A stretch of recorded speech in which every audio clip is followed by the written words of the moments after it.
Welcome to Yoga for Osteoporosis. My name is Sherri Betz and I'm a physical therapist, certified Pilates teacher, and longtime practitioner of yoga. This is not a beginner class. To build bone, we need to work dynamically at high intensity. I do infuse my yoga practice with a little bit of the Pilates principles, emphasize control throughout the range of motion where you're moving through postures that tends to be more dynamic and probably better for bone density. So what are the best yoga asanas for bone building?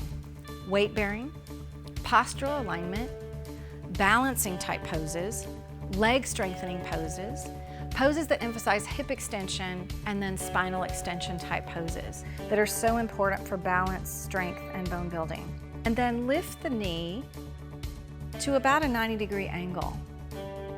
Focusing on a vertical line in front of you is very helpful.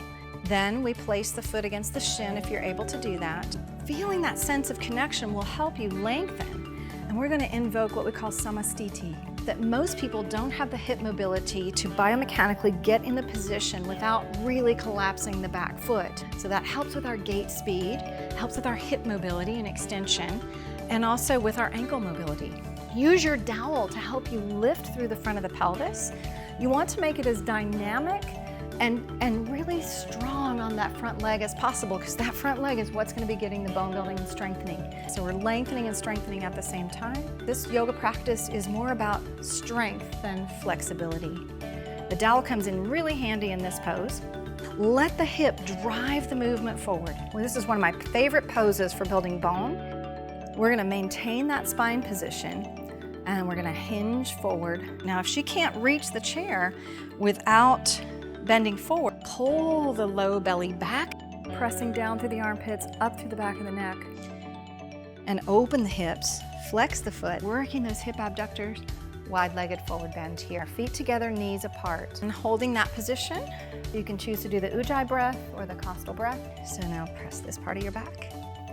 Keep the shoulders wide. And this is going to accentuate the movement right here at the upper thoracic spine, where we tend to have that roundedness or that dowager's hump. Now lifting the humeral heads and collarbones up. If we don't take the hands off the ground, then we won't get the strengthening in the upper back. It'll all be about upper body strength, and our spine will not receive the bone building benefits and the muscle strengthening benefits.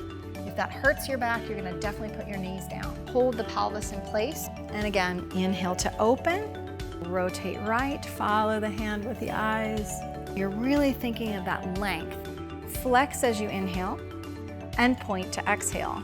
And the yoga foot. Flex and reach. So I love this exercise for sometimes preparing for yoga if you're in pain. Sliding that knee a little longer, reaching the pelvis away from the ribs.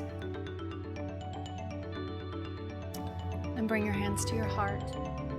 Namaste.